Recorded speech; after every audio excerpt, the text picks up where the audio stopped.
27-ci fəsil. Qar mağarasında islanmış itin, çiftlənmiş paltarların və 2 kirli bədənin qoxusu var idi.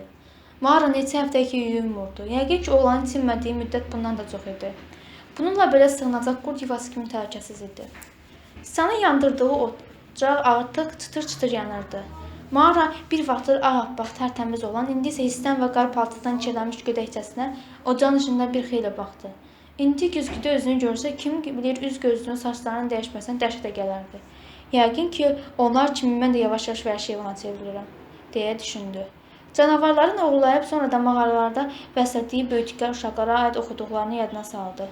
Onları sonradan adətə qaytardıqdan sonra da vəhşətin qadlarını tərk etmir, uzun müddət islah olunmurlar. İndi o da özünün yavaş-yavaş dəyişdiyini, vəhşiləşdiyini hiss edirdi. Bərk torpağın üstündə yatır, əlinə keçənlə qarnını doyururdu. Eyni paltarı neçə gündür ki, geyinirdi. Hər gecə qalın tüklü ayının istiliyinə sığınmalı olurdu. Belə gecə tezliklə onu heç kim tanımayacaqdı. Başqaları bir yana, yəqin heç özüm də özümü tanıya bilərəm, deyə düşündü Mağara. Siçan ocağa biraz da çırçırpı atdı. Ocaqdan ilan kimi qırılaraq qalxan tüstü Mağaranın gözlərini və boğazını göynətdi. Bu uşaq olmasa, bir gecə də bu yerlərdə sağ qala bilməzdi, Mağara ürəyində dedi. Yəqin ya çoxdan donub olmuş, ya da qurd-quşa yem olmuşdu. Qadın görürdü ki, vəhşi təbiətin ağır şərtləri Siçanı əsla qorxutmur. Hətta o özünü sanki evindəymiş kimi rahat hiss edirdi. Yeniyetmə qar mağarasını cəmi bir saata qazmışdı. Külək tutmayan hündür bir yerdə yuxarı doğru tünel açmış, sonra ocaq qalamaq üçün hər tərəfin zil qaranlıq və gecənin də dəhşətli dərəcədə soyuq olmasına baxmayaraq şam budaqları toplamışdı. Mağara indi ocağın yanında elə rahat oturmuşdu ki, bu hətta onun özünə də təəccüblü gəldi. Şam ağacının budaqlarından düzəldilmiş qapının arxasından vıyıldayan küləyin səsinə qulaq asdı. Birdən gözləri Siçana sataşdı. Oğlanın çantasının içində nəsə axtarırdı.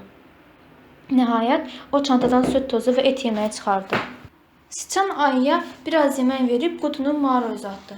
İt yeməkdir, Mağara soruşdu. Ona bu qədər bəs edər, Siçan yeməyi iştahla yeyən iti göstərib dedi. Bizə gəldikdə isə bunu yemək ac qalmaqdan yaxşıdır. Mağara eyni fikirdə deyildi, amma çox keçmədən başqa yol qalmadığını düşünüb Siçan və ayıya o da qoşuldu. İt yeməyi ilə qarnını doyurmaq əzablı olsa da başqa nə etməli? Təslim olmağın bir yolunu tapmalıyıq. Mağara handan dilləndi. Oğlan heç nə deməyib yeməyə davam etdi. Deyəsən indi onun qarnını doyurmaqdan başqa heç nə düşündürmürdü. Özün bilirsən ki, burada uzun müddət sağ qala bilmərik. Onlar artıq izimizə düşüblər. Mən sənin yanındayam, qorxma, heç nə olmaz. Siçan arxanı səslə dilləndi. Daha nə qədər qar mağarasında gizlənib it yeməyi hesabına yaşayacaq? Buradan dağlara doğru yuxarıda bir yer tanıyıram. Lazım olsa bütün qışı orada bilərək. Oğlan süd tozu paketini Mağaraya uzatıb əlavə etdi. Al, dadlıdır. Əl çəkməyəcəklər, zarafat deyil, bir polis öldürülüb. Mağara öldürülmüş polis rəisi müavininin silahına baxdı. Sən silahı görmək istəmədiyi üçün bir cəsəd kimi parçaya büküb mağaranın bir küncünə qoymuşdu. Qadın 1-2 dəqiqə susub davam etdi. Onları razı salmaq üçün tək yolumuz budur. Birlikdə təslim olmağımız. Yoxsa həmin polisi öz silahı ilə bizim öldürdüyümüzü zənn edərlər. Oğlan Mağaranın sözlərindən həyəcanlanmış olmalı idi ki, başını aşağı əyəndə əlindəki yeməyi də yerə saldı. Mağara onun üzünü tam görməsə də ocağın zəif işığında titrəyərək ağladığını başa düşdü. Mən onları inandırıram ki, bu qətl yox, qəza idi, Mağara dedi. Onlara sənin məni qorumağa çalışdığını, hər şeyin elə bu vaxt baş verdiyini deyərəm. Əmməli başa titrəməyə başlayan oğlan hıçqırıqlarını boğmağa çalışaraq qolları ilə öz bədənini qucaqladı. Ayı mırıldayaraq Siçana yaxınlaşdı və başını yeniyetmənin dizləri üstünə qoydu. Mağara əlini uzadıb yeniyetmənin qoluna toxundu. Təslim olmasa cinayətkar olduğumuzu, buna görə də qaçıb gizləndiyimizi, yaxamızı ələ vermək istədiyimizi fikirləşərlər. Bəyən bunu bilmirsən? Mağaranın dedikləri Siçana inandırıcı görünmədiyi üçün onun təklifi ilə razılaşa da bilməzdi. Odur ki, yox mənasında başını yellədi. Onlar mənə inanarlar. İnanmasalar belə səni təqsirləndirmələrinə imkan vermərəm. İnan mənə. Mağara oğlanın çiyinlərindən tutub onu silkələdi. Oğlan Mağaranın əllərini özündən kənarlaşdırıb ondan uzaqlaşdı. Boş şeydir. Onlar nə sənə, nə mənə inanmazlar. Sənin yaxşılığın üçün deyirəm. Mənə nə edəcəyimi öyrətmək lazım deyil. Amma kimsə sənə nələrisə öyrətməlidir. Sən anam deyilsən. Amma indi anaya ehtiyacım var. Onsuz da mənim anam vardı, oğlan qəflətən qışırdı. Başını qaldırıb baxanda qadın onun yanaqlarının ıslandığını gördü. Hə, mənim anam vardı, amma onun mənə hansı xeyri dəydi? Mağaranın bu suala veriləcək cavabı yox idi. Odur ki, sustu. Oğlan göz yaşlarına görə utanırdı sanki. Onun əlini arxasından eli sildi. Bunu elə etməyə çalışdı ki, Mağara görməsin. Siçanın üz-gözü hiss içində idi. Bununla belə üzündəki, gözündəki kədəri, ağrını anlamaq əsla və əsla çətin deyildi. Göz yaşları siçanın hələ çox uşaq, o göz yaşlarını gizlətmək istəməsi isə həm də çox qürurlu bir uşaq olması demək idi. Oğlan bir müddət beləcə dayandıqdan sonra süd tozu paketlərini açıb yeməyə başladı. Mağara da bayaq oğlanın ona verdiyi paketi açıb, oradan ovcuna az süd tozu tökdü və ayıya uzatdı. Ayı qadının ovcundakı süd tozunu yaladıqdan sonra qabaq ayaqlarını mağaranın dizlərinin üstünə qoydu. Bu dəfə dilini çıxarıb bir neçə dəfə onun üzünü yaladı. Mağara gülümsündü. Siçan onlara baxırdı, amma bayaqdan bəri bir kəlmə də olsun danışmamışdı. Mağara itin qalan tüklərinə oxşayaraq, "Ayı nə qədər müddətdir səninlədir?" deyə soruşdu. "Dəqiq yadımda deyil, hər halda bir neçə ay olar." "Onu hardan tapmısan?" "O məni tapıb. Bir gün məktəbdən gəlirdim, bir də baxıb gördüm düşüb arxamca. Mənimlə düz evə qədər gəldi. Həmin gündən sonra isə bir daha ayrılmadıq." Mağara gülüb dedi, "Belə görür yaxşı bir dosta ehtiyacı varmış. Ya da mənim yaxşı bir dosta ehtiyac olduğumu bilirdi." Oğlan nəhayət başını qaldırıb Mağaraya baxdı və soruşdu. "Bəs sənin necə itin var?" "Xeyr, bəs uşaqların?" Mağara bir anlıq tutularaq xeyr deyə cavab verdi. "Niyə?" Mağara ah çəkərək dedi, "Onlar da yoxdur. Mənim həyat yolum heç vaxt hamar olmuyor." "Hiss olunur, bir itə belə baxa bilmirsən." Mağara gülüb təsdiqlədi. "Elədir, ona görə də gərək bacardığım işin qulpundan yapışım."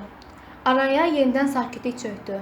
Siçan yavaşca ayının boynuna yapışıb onun başını özünə yaxınlaşdırdı və üzünü itin üzünə sürtdü.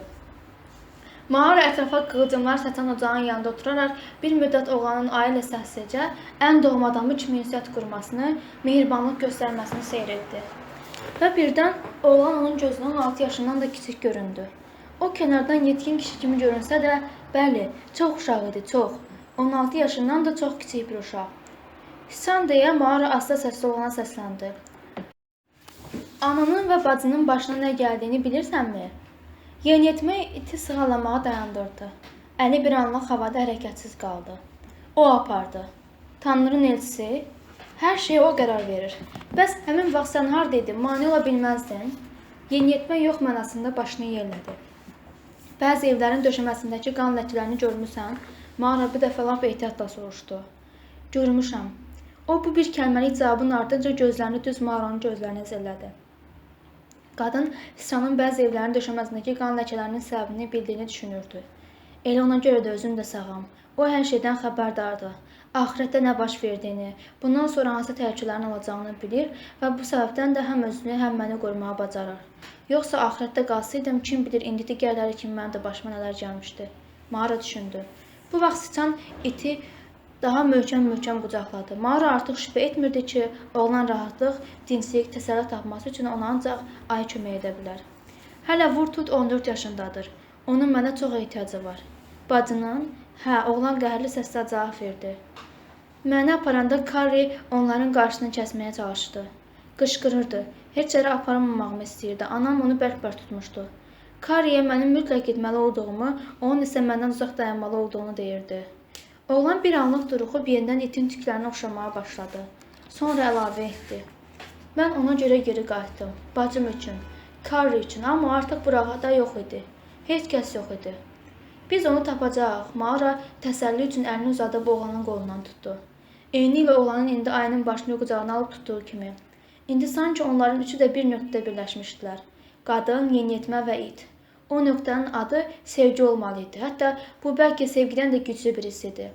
Bu sevgini yaradan isə onların ortaq ağrıları, ortaq məhrumiyyətləri idi.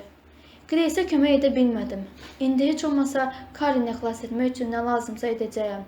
Mağara bunu ürəyində dedi. Sonra yüksək səslə biraz əvvəlki sözlərini təkrarladı. Onu tapacaq, Siçan. Hər şey qaydasına düşəcək. Görəcəksən. Sənə söz verirəm. Bu vaxt ayı uca səslə mırıldadı. Bu mırıltıdan daha çox inilti idi. Sonra gözlərini yumub başını oğlanın qucağına qoydu.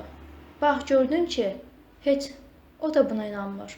Siçan kədərli baxışlarla ayını süzüb pıçıldadı.